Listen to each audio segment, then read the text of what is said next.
Okay sir. ప్రస్తుత okay okay sir. Okay sir. Okay. Good afternoon Pushpita, Madhavi.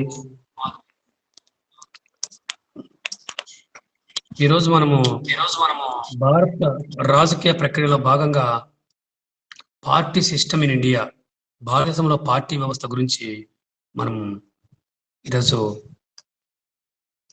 భారత రాజకీయ ప్రక్రియలో ఇండియన్ పొలిటికల్ ప్రాసెస్ లో భాగంగా పార్టీ సిస్టమ్ ఇన్ ఇండియా గురించి కొన్ని విషయాలు ఈ లెసన్ లో చెప్పుకుంటాం.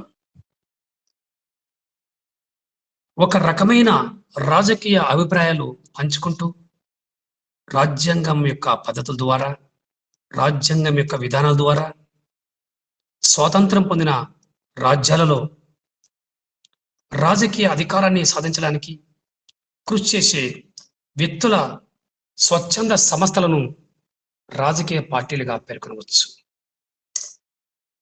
కాబట్టి రాజ్యాంగ పద్ధతుల ద్వారా రాజకీయ అధికారాన్ని సాధించడానికి కృషి చేసే వ్యక్తుల స్వచ్ఛంద సంస్థలను రాజకీయ పార్టీలుగా పేర్కొనవచ్చు.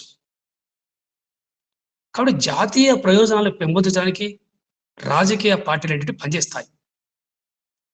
కాబట్టి రాజకీయ పార్టీలు ఓటర్లను సమీకరించడం, ఆ తర్వాత వారిని ప్రభావితం చేయడం, ఎన్నికల్లో పోటీ చేసి విజయం సాధించడం,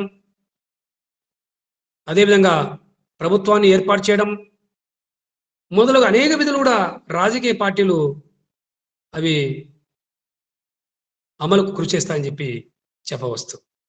కాబట్టి తమ ఎన్నికల ప్రణాళికల్లో, తమ ఎన్నికల మేనిఫెస్టోలో పేర్కొన్న విధానాలు, కార్యక్రమాల అమలుకు మరియు ప్రభుత్వ ఏర్పాటుకు రాజకీయ పార్టీలు ప్రత్యేక ప్రాధాన్యం ఇస్తాయని చెప్పి చెప్పవచ్చు. కాబట్టి ప్రజాస్వామ్య రాజకీయ వ్యవస్థలో అన్ని దేశాల్లో, ఆధునిక రాజ్యాల్లో, ప్రజాస్వామ్య గల దేశాల్లో రాజకీయ పార్టీలు చాలా అవసరం. రాజకీయ పార్టీలు లేకుండా ప్రభుత్వాలు ఏర్పాటు చేయలేవు. ప్రభుత్వ అధినేతను ఎన్నుకోవాలంటే ఖచ్చితంగా రాజకీయ పార్టీలు అవసరం. ప్రజాస్వామ్య రాజకీయ వ్యవస్థలో రాజకీయ పార్టీలు తప్పనిసరిగా అవసరమవుతాయి. ద్విపార్టీ వ్యవస్థ గల అమెరికాలో, మన బహుళ పార్టీ వ్యవస్థ భారతదేశంలో, అనేక దేశాల్లో కూడా ఈరోజు రాజకీయ పార్టీలు చాలా ఉన్నాయని చెప్పొచ్చు. ప్రపంచవ్యాప్తంగా 21వ శతాబ్దంలో రాజకీయ పార్టీలు ఎంతో ప్రాముఖ్య పాత్ర పోషిస్తున్నాయని చెప్పి చెప్పవచ్చు. కాబట్టి ముఖ్యంగా ప్రజాస్వామ్యంలో రాజకీయ పార్టీలకు ప్రత్యేక ప్రాధాన్యం ఉందని మనం స్పష్టంగా చెప్పవచ్చు. ఎన్నికల సందర్భంలో ఓటర్లలో రాజకీయ చైతన్యం సాధించడానికి, రాజకీయ చైతన్యాన్ని తీసుకురావడానికి రాజకీయ పార్టీలు కృషి చేస్తాయని చెప్పవచ్చు. కాబట్టి జాతిని రాజకీయంగా ఎంతో చైతన్యపరచాలంటే రాజకీయ పార్టీలు చాలా అవసరం. కాబట్టి ఓటర్లలో రాజకీయాల పట్ల ఆసక్తి పెంచడానికి ఈ రాజకీయ పార్టీలు చాలా ముఖ్యమైనవని చెప్పి చెప్పవచ్చు. కాబట్టి దేశం ఎదుర్కొంటున్న అనేక సమస్యలను ప్రభుత్వంలో చర్చించాలన్నా, వాటికి సమస్యలకు పరిష్కారం చేయాలన్నా ప్రజాస్వామ్యంలో రాజకీయ పార్టీలు చురుకైన పాత్రను వహిస్తాయని చెప్పవచ్చు. కాబట్టి ప్రజల సమూహంలో రాజకీయ పార్టీలు ఉంటాయి. రాజకీయ అవగాహనకు రాజకీయ పార్టీలు అవి తోడ్పడతాయని చెప్పి మనము స్పష్టంగా చెప్పవచ్చు. కాబట్టి భారతదేశంలో పార్టీ వ్యవస్థ గురించి మనము ఇప్పుడు కొన్ని విషయాలు తెలుసుకుంటాం. భారతదేశంలో పార్టీ వ్యవస్థ, పార్టీ సిస్టమ్ ఇన్ ఇండియా. కాబట్టి భారతదేశంలో పార్టీ వ్యవస్థ, తర్వాత భారతదేశంలో పార్టీ వ్యవస్థ యొక్క లక్ష్యాల్లో బహుళ పార్టీ వ్యవస్థ, ఏక పార్టీ వ్యవస్థ, తర్వాత స్పష్టమైన భావజాలం లేకపోవడం, వ్యక్తి పూజ, తర్వాత సాంప్రదాయక అంశాలు, తర్వాత ప్రాంతీయ పార్టీల అవతరణ, చీలికలు మరియు సమర్థవంతమైన నాయకపడం లేకపోవటము, ఇవన్నీ కూడా ఈ యొక్క రాజకీయ పార్టీ యొక్క వ్యవస్థ యొక్క లక్ష్యాల్లో ఉన్నాయని చెప్పి మనం చెప్పవచ్చు. కాబట్టి భారతదేశంలో పార్టీ వ్యవస్థ ఏ విధంగా ఉంది ఇప్పుడు తెలుసుకుందాం మనం. ముఖ్యంగా రాజకీయ పార్టీల వ్యవస్థ ఇంత ముందుకు చర్చించినట్ట ఏక పార్టీ వ్యవస్థ, 2 పార్టీల వ్యవస్థలకు పూర్తి భిన్నంగా ఉంది భారతదేశంలో ఉండే పార్టీ వ్యవస్థ. భారతదేశ యొక్క పార్టీ వ్యవస్థలో ఉంది బహుళ పార్టీ వ్యవస్థ. భారతంలో రాజకీయంగా ఎన్నో జాతీయ, ప్రాంతీయ పార్టీల ఆధిపత్యంలో కొనసాగుతున్నాయి. వీటన్నిటిలో భారతీయ జనతా పార్టీ స్వాతంత్రం రాక పూర్వమే ఎంతో ప్రాధాన్యత కలిగిన పార్టీగా ఉందని చెప్పి మనకు తెలుసు. ఎక్కువ కాలం పాటు కాంగ్రెస్ పార్టీ కేంద్ర ప్రభుత్వంలోనూ అనేక రాష్ట్ర ప్రభుత్వాల్లోనూ అధికారంలో ఉందనేది సత్యదూరమైన విషయం చెప్పవచ్చు. భారతదేశంలో పార్టీ వ్యవస్థ 19వ శతాబ్దపు చివరి భాగంలో బ్రిటిష్ యొక్క వలస వాదానికి సవాలుగా అనుభవించింది. కొన్ని ఏండ్లుగా భారతీయుల సంపద దోచుకుపోయి ఆంగ్లేయుల యొక్క బానిస సంఖ్యలలో మన భారతీయులు జీవించారు. అనేక రకాల ఇబ్బందులు పెట్టారు. ఉద్యోగావకాశం లేకుండా, నిరుద్యోగం లేకుండా, ఉద్యోగాలలో మన ప్రాధాన్యత ఇవ్వకుండా, న్యాయ స్థానాల్లో ఉద్యోగాలు లేకుండా, ఐఏఎస్, ఐపీఎస్ యొక్క సివిల్ సర్వీస్ విధానంలో ఉద్యోగాలు రాకుండా చాలా మానసికంగా ఇబ్బంది పెట్టిన వారు బ్రిటిష్ సామ్రాజ్యవాదులు నేను చెప్పవచ్చు. బ్రిటిష్ సామ్రాజ్యవాద ఆధిపత్యానికి వ్యతిరేకంగా సుదీర్ఘ పోరాటంలో భారత ప్రజల జాతీయ సమైక్యత, నిశ్చితత్వం వ్యక్తమయ్యాయని చెప్పి మనం చెప్పవచ్చు. ఇవి విదేశీ పాలన నుండి విముక్తి విషయంలో కాక అత్యంత ప్రముఖంగా ప్రజాస్వామ్య భారత వినూత్య నిర్మితి ఆకాంక్షల్లో కూడా కనిపిస్తాయని స్పష్టంగా చెప్పవచ్చు. కాబట్టి భారతదేశంలో పార్టీ వ్యవస్థ మూలాలు మనకు 1885లోని ఒక రాజకీయ వేదికగా భారత జాతీయ కాంగ్రెస్ పార్టీ స్థాపనలో కనిపిస్తాయి. ఎప్పుడు ఏర్పడింది?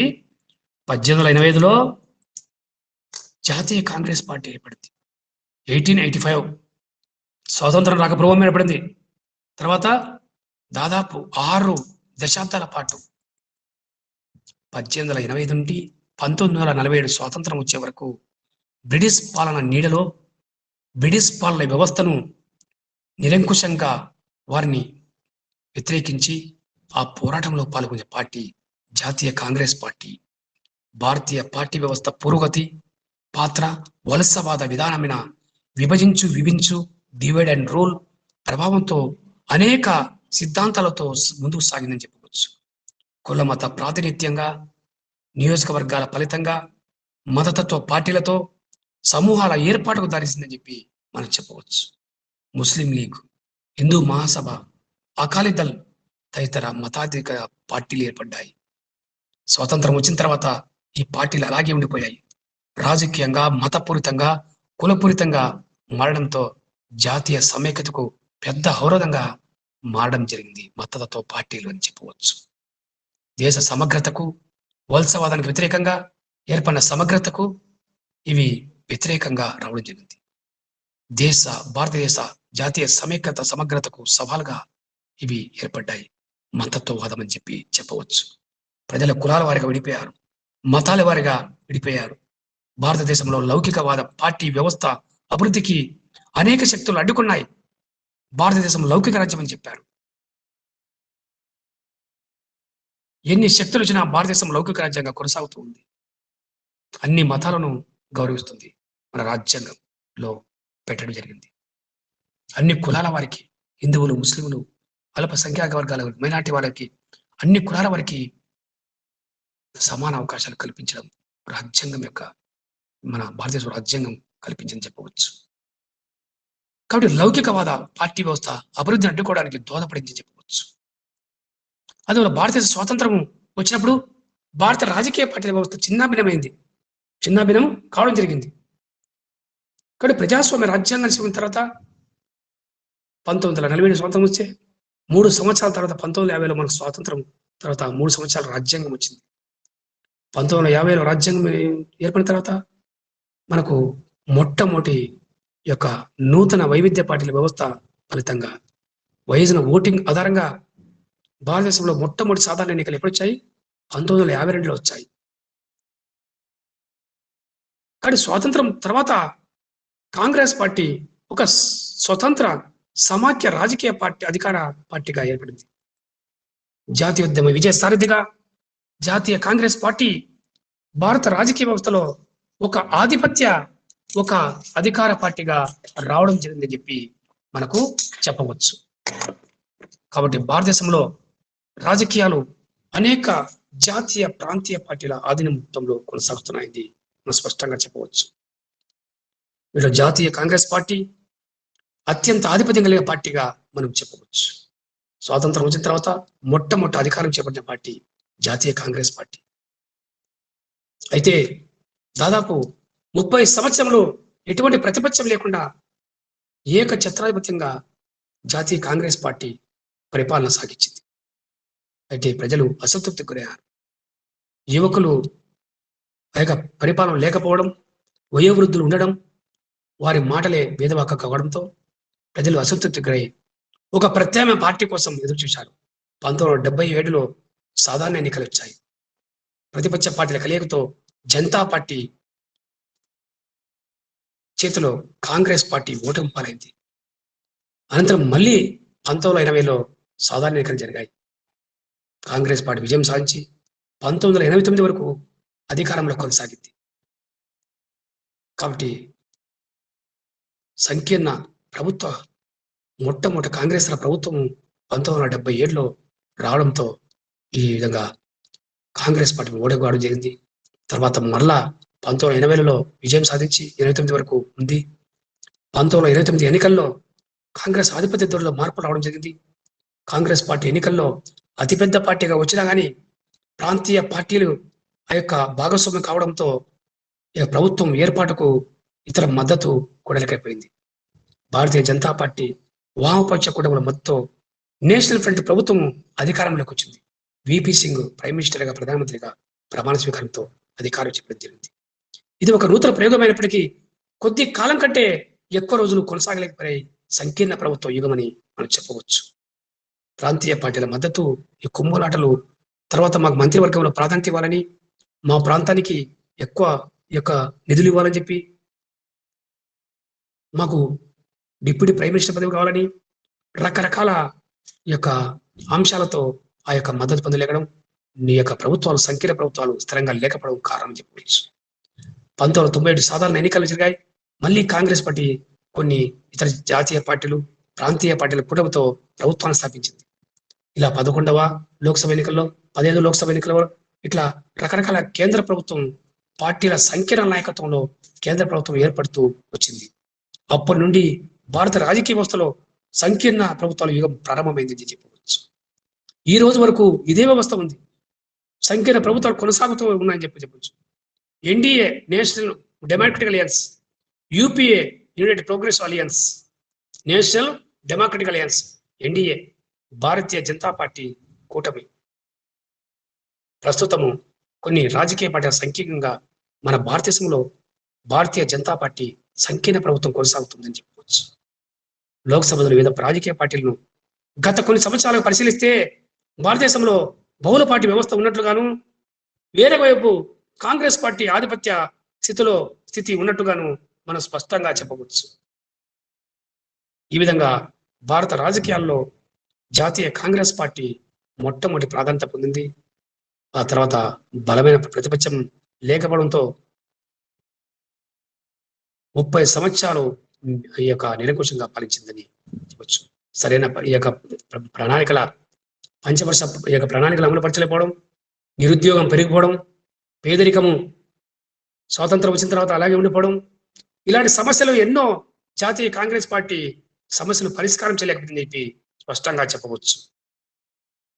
తర్వాత ఈ యొక్క బలమైన ప్రతిపక్షం లేకపోవడం కూడా ఒక కారణం చెప్పవచ్చు. భారతదేశంలో పార్టీ వ్యవస్థ యొక్క లక్ష్యాలు తెలుసుకుందాం. Features of Indian political parties. మొట్టమొదటిది బహుళ పార్టీ వ్యవస్థ. భారతీయ సమాజంలో ఉన్నది విభిన్న యొక్క స్వభావం. వయోజన ఓటింగ్ హక్కుకు ఎన్నికలు స్వీకరించాడు. స్వాతంత్రం వచ్చిన తర్వాత 21 సంవత్సరాలు ఓటింగ్ హక్కుంటే మనకు 18 సంవత్సరాల ఓటింగ్ హక్కు మాజీ ప్రధానమంత్రి రాజీవ్ గాంధీ గారి ప్రభుత్వంలో రావడం జరిగింది. 21వ రాజ్యాంగ సవరణలో 18 సంవత్సరాలకు తగ్గించారు. భారత రాజకీయాల్లో యువత ఎక్కువగా ఓటింగ్లో పాల్గొనని చెప్పి రాజీవ్ గాంధీ ఈ యొక్క నిర్ణయం చేయడం జరిగింది. ప్రస్తుతం దేశంలో 6 జాతీయ పార్టీలు ఉన్నాయి, 64 రాష్ట్ర స్థాయి పార్టీలు ఉన్నాయి, ప్రాంతీయ పార్టీలు ఉన్నాయి, 1737 రిజిస్టర్ అయి గుర్తింపు లేని రాజకీయ పార్టీలు ఉన్నాయి దేశంలో. కానీ భారతదేశంలో అనేక రకాల పార్టీలు ఉన్నాయి. వామపక్ష పార్టీలు, మధ్య మార్గ కేంద్ర పార్టీలు, సాంప్రదాయక పార్టీలు, మతత్వ పార్టీలు, మతేతర పార్టీలు, రకరకాల పార్టీలు మనుగడలో ఉన్నాయని చెప్పవచ్చు. వీటన్ని ఫలితంగా మెజార్టీ లేని హాంగ్ పార్లమెంట్ పెడుతున్నాయి. ఏ ప్రభుత్వానికి కూడా మెజార్టీ ఉండడం లేదు. అన్ని కూడా సంకీర్ణ ప్రభుత్వాలే. ప్రాంతీయ పార్టీల మద్దతుతో జాతీయ పార్టీలు ఈరోజు ప్రభుత్వాన్ని ఏర్పరుస్తున్నాయి. కాంగ్రెస్ పార్టీ చూస్తే అలాగే సంకీర్ణ ప్రభుత్వం. డాక్టర్ మన్మోహన్ సింగ్, శ్రీమతి సోనియా గాంధీ నాయకత్వంలో సంకీర్ణ ప్రభుత్వం ఏర్పడింది. నరేంద్ర మోడీ నాయకత్వంలో సంకీర్ణ ప్రభుత్వాలు భారత రాజకీయ వ్యవస్థలో సర్వసాధారణమైపోయాయని చెప్పి మనం స్పష్టంగా చెప్పవచ్చు. ఈ విధంగా భారతదేశంలో ఉన్నది బహుళ పార్టీ వ్యవస్థ. అమెరికాలో ద్విపార్టీ వ్యవస్థ ఉంటే భారతదేశంలో ఉన్నది బహుళ పార్టీ వ్యవస్థ అని మనము స్పష్టంగా చెప్పవచ్చు. కాబట్టి ఏక పార్టీ ఆధిపత్య వ్యవస్థ, బహుళ పార్టీ వ్యవస్థ మనగడలో ఉన్నప్పటికీ భారతదేశంలో వాడు సుదీర్ఘకాల పరిస్థితి ఎవరు? జాతీయ కాంగ్రెస్ పార్టీ. కాబట్టి మనకు రజనీ కొట్టారని చెప్పాడు, భారతీయ రాజకీయ వ్యవస్థను ఏక పార్టీ ఆధిపత్య వ్యవస్థ లేదా కాంగ్రెస్ వ్యవస్థగా ఒకప్పుడు పేర్కొన్నాడు. ప్రస్తుతం అయితే లేదులే, ఇంతకుముందు ఉన్నది. అదేవిధంగా రాజకీయ పార్టీలకు స్పష్టమైన భావజాలం లేకపోవడం, భారతీయ జనతా పార్టీ, భారత కమ్యూనిస్టు పార్టీ, సిపిఐఎం పార్టీ, ఇవన్నీ తప్ప మిగతా పార్టీలకు సిద్ధాంతమైన ఒక రాజకీయ విధానం కానీ ఒక వాగ్దానపరిచే సిద్ధాంతాలు కానీ లేవు. కేవలం వాగ్దాన ప్రజల కోసం, అధికారం కోసమే వాగ్దానాలు చేస్తున్నాయి. ప్రభుత్వాలు ఏర్పడిన తర్వాత ఆ వాగ్దానాలు అమలు కావడం లేదు. సిద్ధాంత భావజాలంలో వ్యత్యాసాలు ఉన్నాయి. పార్టీల విధానాలు, కార్యక్రమంలో ఏకరూపత లేదని స్పష్టంగా చెప్పవచ్చు. దాదాపు ప్రతి రాజకీయ పార్టీ కూడా ప్రజాస్వామ్యం అంటున్నాయి, లౌకికవాదంకి దగ్గరగా ఉంటుంది, సామ్యవాదం అంటున్నాయి, గాంధీ వాదాలను మా యొక్క పార్టీలలో మేము అవలంబిస్తాం, పటిష్టమైన విధానం రూపించామని చెప్తారు. కానీ అవన్నీ అమలు కావలేదు. ప్రతి రాజకీయ పార్టీ ఏకైక లక్ష్యం ఏదంటే అధికారాన్ని ఆక్రమించడం, అధికార పీఠమే కైవసం చేసుకోవడమే అనే లక్ష్యంతో పనిచేస్తుంది తప్ప ప్రజల యొక్క ఆశయాలకు, ప్రజల యొక్క లక్ష్యాలకు దగ్గరగా లేవని చెప్పి చెప్పవచ్చు. ఆ రోజు రైతులకు ఉచిత విద్యుత్ అన్నారు, ఈ యొక్క కరెంటు లేకుండా చేస్తామన్నారు. రైతుల మాఫీ అన్నారు, ఆ యొక్క రుణం తీసుకున్న వాళ్ళు రుణమాఫీ అన్నాడు. పేద ప్రజలకు ఇల్లు కట్టిస్తామని చెప్పారు. విద్యార్థులకు నిరుద్యోగం లేకుండా ఉద్యోగాలు ఇస్తామన్నారు. కాబట్టి రాజకీయాలు సిద్ధాంత భావజాల కంటే అంశాల వారి ప్రాతిపదికన కొనసాగుతున్నాయని చెప్పి చెప్పవచ్చు. రాజకీయ మూలసూత్రాలపై వ్యవహారిక వాదం తప్ప నిబద్ధత లేదని చెప్పి మనం స్పష్టంగా చెప్పవచ్చు. తర్వాత వ్యక్తి పూజ. భారత రాజకీయాల్లో అవి నాయకుల చుట్టూ మాత్రమే ఇవన్నీ ఉన్నాయి తప్ప, ఎక్కువ నాయకుడి ప్రాముఖ్యత ఇస్తున్నాయి తప్ప పార్టీలు ఎన్నికల ప్రణాళికలు పేర్కొన్న అంశాలు ఎలాంటివి కూడా పక్కాగా అమలు చేయడం లేదు. పార్టీ నాయకుల ఆధారంగానే ఖ్యాతి పొందుతున్నాయి.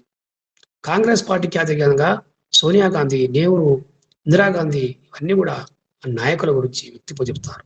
తమిళనాడులో అన్నా డిఎంకే, ఆంధ్రప్రదేశ్లో టీడీపీ, నందమూరి తారక రామారావు గారు,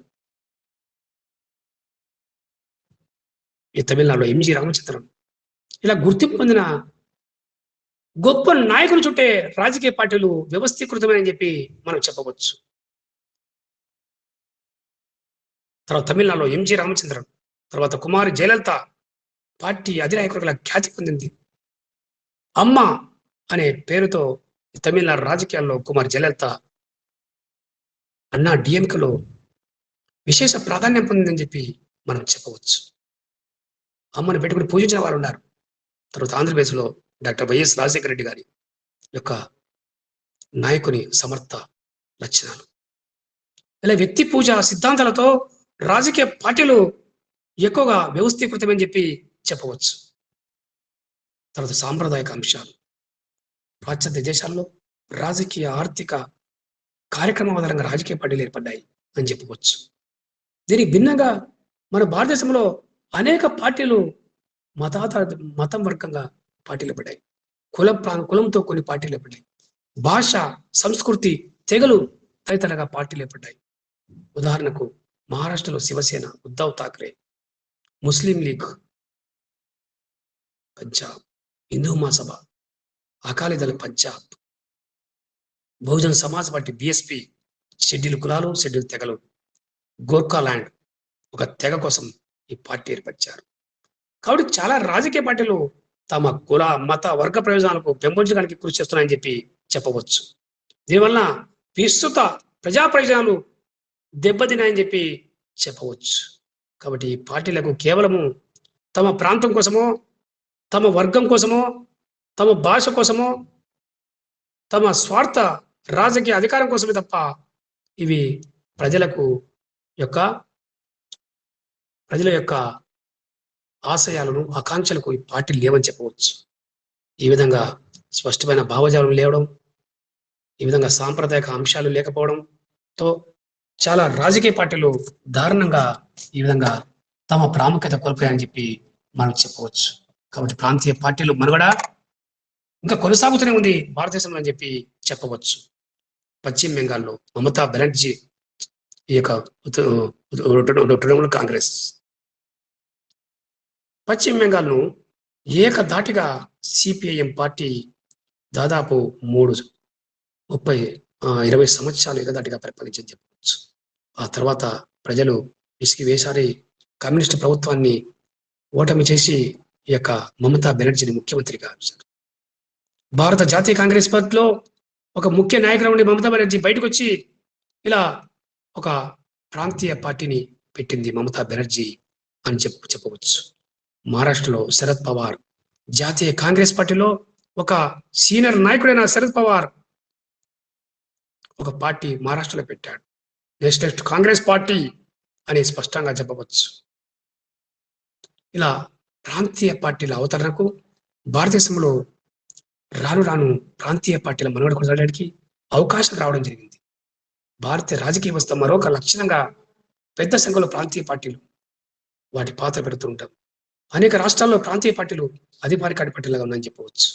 ఒడిస్సాలో బిజు జనతాదళ్, బీజేడీ, తమిళనాడులో డిఎంకే, స్టాలిన్, తర్వాత పంజాబ్లో అకాలీదళ్, అస్సాంలో అస్సాం గణ పరిషత్, జమ్మూ కాశ్మీర్లో నేషనల్ కాన్ఫరెన్స్, ఫరూక్ అబ్దుల్లా, బీహార్లో జనతాదళ్, జేడీయూ, తదితర ఆంధ్రప్రదేశ్లో వైఎస్ఆర్ కాంగ్రెస్ పార్టీ, తదితర పార్టీలు అనేక సందర్భాల్లో అధికార పార్టీలుగా ఉన్నాయి. ఈ ప్రాంతీయ పార్టీలు భారత రాజకీయాల్లో కేంద్రంలో కూడా సంకీర్ణ ప్రభుత్వాల కూటమిలో భాగస్వామ్యమై తమ యొక్క సమస్యలను, తమ యొక్క అభివృద్ధికి ముందు ఉండి ఎంతో ప్రాధాన్యత సంతరించుకుందని చెప్పి చెప్పవచ్చు. 1984లో మనకు శ్రీమతి ఇందిరాగాంధీ హత్య జరిగింది. 1975లో అత్యవసర పరిస్థితి ఎమర్జెన్సీని కొన్ని పార్టీలు సమర్థించాయి. ప్రజలు అసంతృప్తిగా ఉండి 1984లో ఆపరేషన్ బ్లూ స్టార్ సిక్కుల ఊచకోతలతో పంజాబ్లో పెద్ద మతహింస జరిగింది. ఆ తర్వాత జరిగిన ఎన్నికల్లో టీడీపీ పార్టీ అతిపెద్ద ప్రతిపక్ష పార్టీగా లోక్సభలో ఉండడం జరిగింది. భారత రాజకీయాల్లో ఒక నినాద పాత్ర పోషించింది టీడీపీ అని చెప్పవచ్చు. కేంద్రంలో అటల్ బిహారీ వాజ్పేయి దేశ ప్రైమ్ మినిస్టర్గా ఉన్నప్పుడు జాతీయ ప్రజాస్వామ్య కూటమికి ఎన్డీఏకి నారా చంద్రబాబు నాయుడు కేంద్ర ప్రభుత్వాన్ని నిలబెట్టడంలో కీలక పాత్ర వహించాడు. టీడీపీ అధ్యక్షుడు నారా చంద్రబాబు నాయుడు అని చెప్పవచ్చు. తర్వాత చీలికలు, పిలాయింపులు అన్నాం. ఈ పిలాయింపులు నిలవ చట్టం వచ్చి 1985లో, ఈ చీలికలు అనేది 19 జాతీయ కాంగ్రెస్ పార్టీలోనే రావడం జరిగింది. 1964లో అని చెప్పవచ్చు. వర్గ పోరు కోసం ఫిరాయింపులు, చీలికలు, విలీనాలు, విచ్ఛిన్నాలు, సమీకరణాలు ఇవన్నీ కూడా భారత రాజకీయ పార్టీల కార్యాచరణలో ప్రధానాంశాలుగా ఉన్నాయి. 1960లోనే మనకు 4వ సాధారణ ఎన్నికల తర్వాత ఈ ఫిరాయింపులు అనేది మొట్టమొదట జాతీయ కాంగ్రెస్ పార్టీలో రావడం జరిగింది. ఫిరాయింపులు అంటే ఒక పార్టీ నుంచి వేరే పార్టీ రావడం అధికారం కోసం.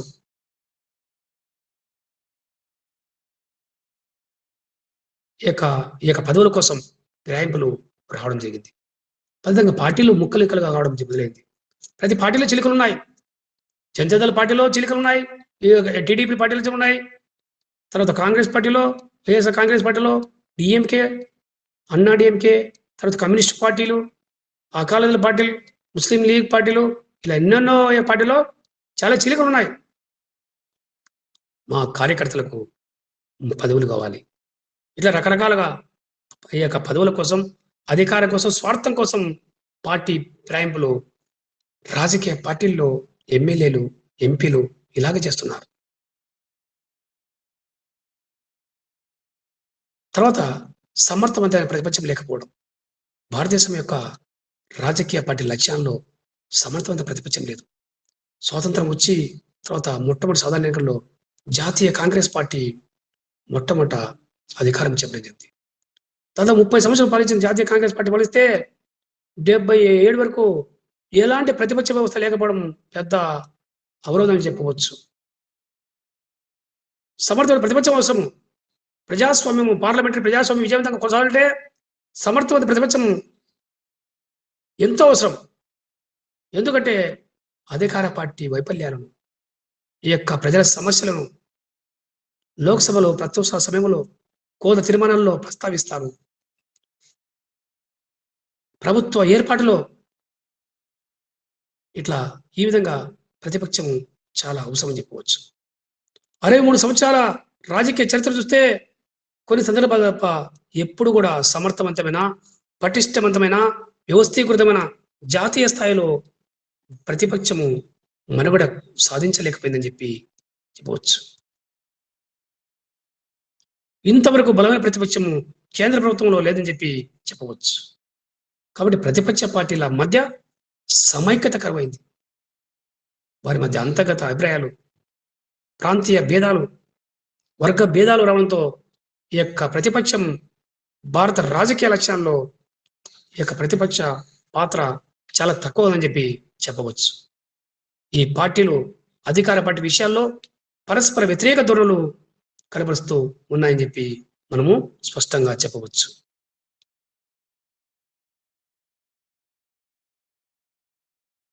మాధవి, విష్ణు, మాధవి అర్థమైందా? సార్ అర్థమైంది సార్. రాజకీయ పార్టీల పార్టీ వ్యవస్థ భారతదేశంలో వీటి గురించి చెప్పడం జరిగింది. సుస్మిత అర్థమైందా? అర్థమైంది సార్. ఓకే మా ఓకే.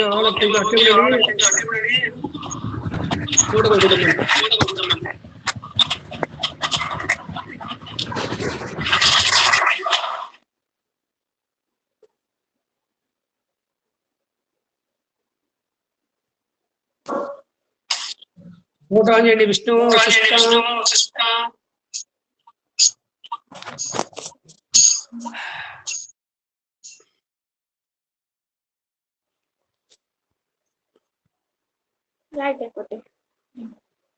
ఫోటో ఆన్ చేయండి.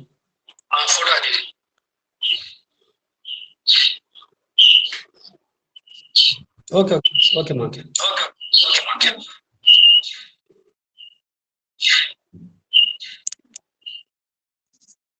Okay okay okay okay.